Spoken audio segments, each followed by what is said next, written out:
अगर हार्ट के बारे में बात करें तो हार्ट अपने आप में एक सेल्फ रिलायंट ऑर्गन है। सेल्फ रिलायंट इन सेंस कि आपके पास जो एक्टिविटी है हार्ट की वो उसके खुद के टिश्यू ही कर रहे हैं, ठीक है। तो उसके लिए हार्ट के पास एक स्पेशल टिश्यू है जिसको हम लोग पेस मेकर टिश्यू कहते हैं, ओके। तो ये पेस मेकर टिश्यू क्या काम कर रहा है वो हम लोग अब देखते हैं। जो पेस मेकर टिश्यूज़ हैं ये आपके पास में जो आपकी हार्ट की एक्टिविटी होती है वो आपके पास में इलेक्ट्रिसिटी बेस्ड होती है, करंट बेस्ड होती है। क्योंकि आपके पास हार्ट जो होता है, जैसे कि आप एग्जांपल के साथ यहाँ पे देखिए, ये आपका 4 चैम्बर्ड हार्ट है जिसके अंदर आपके पास में 2 एट्रियम है और 2 वेंट्रिकल हैं, ओके। ये आपके पास में आपका राइट एट्रियम है, ये आपके पास राइट वेंट्रिकल है, ये लेफ्ट एट्रियम है, ये आपके पास लेफ्ट वेंट्रिकल है। तो आपका जो हार्ट होता है उसके अंदर आपके पास में पेस मेकर टिश्यूज़ होते हैं। ये पेस मेकर टिश्यू जैसा कि आप अभी जानेंगे ऐसे नोड हैं, साइनोएट्रियल नोड 4 होते हैं, sinoatrial node, atrioventricular node, AV node, bundle of His and your Purkinje fibre. ये 4 आपके पास में टिश्यूज़ हैं जिनको हम लोग पेस मेकर टिश्यूज़ कहते हैं। ये आपके पास में मॉडिफाइड मसल सेल्स हैं।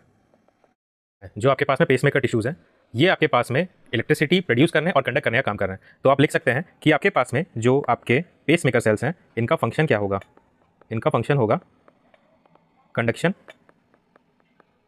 एज वेल एज जो कि प्रोपगेशन हम लोग कहते हैं and generation of impulse and your generation of impulse. ये आपके पास में आपके पेस मेकर टिश्यू का काम होगा, ओके। तो अब हम लोग बात करते हैं कि ये कौन कौन से टिश्यू यहाँ पर प्रेजेंट होते हैं। तो आपके पास में जो साइनोएट्रियल नोड होता है ये आपके पास में जो पोस्टीरियर मोस्ट लोकेशन होती है, ठीक है। जो पोस्टीरियर एस्पेक्ट होता है हार्ट का, जहाँ पे आपके पास सुपीरियर वेना कावा हार्ट के अंदर ड्रेन करता है, वहाँ पर आपके पास में लोकेटेड होता है। तो साइनोएट्रियल नोड की लोकेशन जैसा कि डायग्राम में डिपिक्टेड है, इसको हम लोग हाईलाइट भी कर देते हैं। ये पार्ट जो है ये आपके पास साइनोएट्रियल नोड है, जहाँ से ये चीफ पेसमेकर है, प्राइमरी पेसमेकर है हार्ट का। तो ऐसे नोड जो होता है ये एक सेल्फ रिलायंट स्ट्रक्चर है। इसका अगर आप डायमेंशन देखेंगे सो इसका डायमेंशन आपके पास 15 mm in length bye 2 mm in width and 1 mm in thickness. Length, width and thickness not at all important for as you see for your NEET UG examination, okay, so you can skip this point, but for information I have told you this thing. तो dimension ऐसे node का कोई ज़्यादा important नहीं, आप इसको छोड़ सकते हैं। ऐसे नोड जो है यहाँ पे आपके पास में ये चीफ पार्ट है जो कि आपके पास में ऑटोनॉमिक नर्वस सिस्टम के इन्फ्लुएंस में होता है। I am not saying regulated होता है, but it is present under the influence of autonomic nervous system. तो आपके पास में यहाँ पर जो ANS जो होता है उसकी सिंपैथेटिक सप्लाई जो होती है, सिंपैथेटिक सप्लाई और पैरासिम्पैथेटिक दो तरह की सप्लाई ऑटोनॉमिक नर्वस सिस्टम के द्वारा की जाती है, सिंपैथेटिक एंड योर पैरासिम्पैथेटिक। तो जो पैरासिम्पैथेटिक नर्वस सिस्टम की जो सप्लाई होती है, जो आपके पास में ईट एंड रिलैक्स वाला जो मोड होता है उसके अंदर फंक्शन करती है, ये आपके पास में वेगस नर्व के द्वारा की जाती है, ओके। और सिंपैथेटिक जो होती है वो आपके पास में कार्डियक नर्व के द्वारा यहाँ पर प्रोवाइड की जाती है। तो साइनोएट्रियल नोड जो होता है ये आपके पास में राइट साइड जो पार्ट होता है हार्ट का, राइट साइड पार्ट जो होता है एम्ब्रियो का, उससे डेवलप होता है। तो ये राइट वेगस के द्वारा सप्लाइड होता है, ओके। राइट वेगस जो होता है इसका प्राइमरी सप्लायर होता है। तो हमेशा आपके पास में पैरासिम्पैथेटिक एक्टिविटी नहीं प्रेजेंट होगी। जब वेगस का स्टिमुलेशन होगा तब आपके पास में पैरासिम्पैथेटिक एक्टिविटी प्रेजेंट होगी।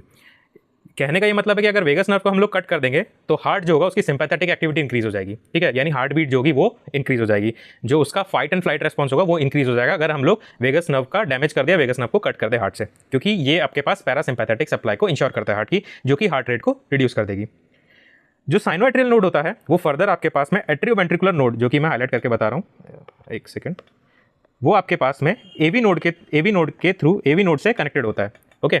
एक चीज़ यहाँ पे बताना मैं भूल गया, जो साइनोएट्रियल नोड होता है उसका जो कंडक्शन स्पीड होता है it is your 0.05 to 0.1 metre per second. That is a very quick response, okay. It is in metre per second, 0.05 to 0.1 metre per second इसकी कंडक्शन स्पीड होती है। आपका जो अब आगे बात करते हैं हम लोग एट्रियोवेंट्रिकुलर नोड के बारे में। तो जो एवी नोड होता है वो आपके पास ऐसे नोड से कनेक्टेड होता है वाई मॉडिफाइड मस्कुलर फाइबर्स। तो यहाँ पे 3 आपके पास में मॉडिफाइड मस्कुलर फाइबर्स होते हैं, जो कि यहाँ पे मैंने डायग्राम में पहले से ही ड्रॉ करे हुए हैं। ये होते हैं आपके पास में एंटीरियर इंटरनोडल ट्रैक्ट, 1, 2 और 3 से हम लोग इसको डिपिक्ट करते हैं, ठीक है। तो जो फर्स्ट है वो है आपके पास में एंटीरियर इंटरनोडल ट्रैक्ट, जो सेकेंड है वो है आपके पास में मिडल इंटरनोडल ट्रैक्ट, और जो थर्ड है वो आपके पास में है पोस्टीरियर इंटरनोडल ट्रैक्ट, ओके। तो ये आपके पास में anterior nodal tract, middle nodal tract and posterior nodal tract आपके पास प्रेजेंट होते हैं। एट्रिया को साइनोएट्रियल नोड को एट्रियोवेंट्रिकुलर नोड एवी नोड से ये कनेक्ट करते हैं, ठीक है। ये तो हमारे 2 नोडल टिश्यू हम लोगों ने बात कर लिया। अब हम लोग तीसरे नोडल टिश्यू के बारे में बात करते हैं। जो ऐसे नोड पे हम लोगों ने करंट जनरेट हुआ वो आपके पास एवी नोड तक ट्रेवल करेगा via your internodal tracts that are your modified muscle fibres. तो ऐसे नोड से जो करंट होगा वो आपके पास में एवी नोड तक पहुंचेगा। एवी नोड जो होता है वो भी आपके पास में एक सेल्फ रिलायंट स्ट्रक्चर होता है। जो ऐसे नोड होता है उससे आपके पास 72 बीट्स पर मिनट जो होती है वो जनरेट होती है, इस 72 बार आपके पास एक्साइट होता है। एवी नोड जो होता है वो 40 से 60 बार आपके पास एक्साइट होता है, तो 40 से 60 बीट अपने पास जनरेट करेगा। तो अगर आपके पास ऐसे नोड अगर माल फंक्शन हो जाए, खुदा ना खास्ता अगर आपके पास ऐसे नोड काम करना बंद कर दे, फिर भी आपका हार्ट आपकी एक्टिविटी कर पाएगा, that is because of AV node, क्योंकि ये भी एक सेल्फ रिलायंट स्ट्रक्चर है। These are your pacemaker tissues, ये अपने आप में करंट जनरेट कर सकते हैं, बट एफिशिएंसी कम हो जाएगी बिकॉज 40 से 60 है। अब इसकी स्पीड जो होती है ये सबसे कम होती है हार्ट के अंदर, ये कितनी होगी? इट इज 0.02 मीटर पर सेकंड टू 0.5 मीटर पर सेकंड। तो सबसे स्लोवेस्ट कंडक्शन जो होता है वो एवी नोड का होता है। तो अब ऐसे नोड से जब एवी नोड में करंट आपका फ्लो करेगा तो उस टाइम पे आपके पास में इलेक्ट्रिकल एक्टिविटी होगी आपके एट्रियम में। तो आपके पास लेफ्ट एट्रियम और जो राइट एट्रियम है दोनों का आपके पास में कॉन्ट्रैक्शन होगा, ठीक है। ये दोनों जो मसल्स होंगी लेफ्ट एट्रियम और राइट एट्रियम की, under the influence of current generated by ऐसे नोड टू एवी नोड, ये आपके पास में कॉन्ट्रैक्ट करेगी और जिसकी वजह से आपके पास में आर वेव जो होगी ईसीजी की वो जनरेट होगी, जो कि हम लोग नेक्स्ट पार्ट के अंदर पूरा स्टडी करेंगे। ओके, अब अभी हम लोग सिर्फ एक ग्रॉस एनाटॉमी और उसके थोड़े से फंक्शन के बारे में यहाँ पर डिस्कस कर रहे हैं। अब एवी नोड से जो आपका करंट होगा वो आपके पास बंडल ऑफ हिस के थ्रू होते हुए आएगा। बंडल ऑफ हिस आपके पास में जो इंटरवेंट्रिकुलर पार्ट है उसके जो सेपरेटिंग पार्ट है, वेंट्रिकल्स को सेपरेट कर रहा है इंटरवेंट्रिकुलर पार्ट है, उसके थ्रू फ्लो होता हुआ डाउनवर्ड मूव करेगा एंड आपके पास में ये कुछ इस प्रकार होगा। ये दो फाइबर्स के अंदर डिवाइडेड होता है, left and right bundle of हिस। तो जो left bundle of his part है, जैसे ये एक डायग्राम से हम लोग डिपिक्ट कर रहे हैं, ऐसे नोड से हम लोग 3 मसल फाइबर के थ्रू एवी नोड में आए, एवी नोड से हम लोग बंडल ऑफ हिस में गए। अब बंडल ऑफ हिस भी है, वो 2 पार्ट में डिवाइड है, left and right bundle of his. Okay, और जो राइट पार्ट होगा वो आपके पास में right side of your ventricle, ठीक है, राइट वेंट्रिकल की जो मसल वॉल है उसको सप्लाई करेगा और लेफ्ट साइड जो है वो आपके पास में लेफ्ट वेंट्रिकल वॉल को सप्लाई करेगा, एज सिंपल एज दैट। तो ये करंट जहां जहां से फ्लो होता जाएगा ये वहां पर हार्ट की एक्टिविटी को स्टिमुलेट करेगा, कार्डियक मसल की एक्टिविटी को स्टिमुलेट करेगा, जिसकी वजह से आपका हार्ट की मसल्स में कॉन्ट्रैक्शन होगा।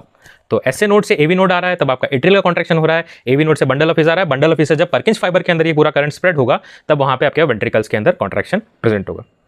So this is a very brief idea that I have given you about tissue in this part.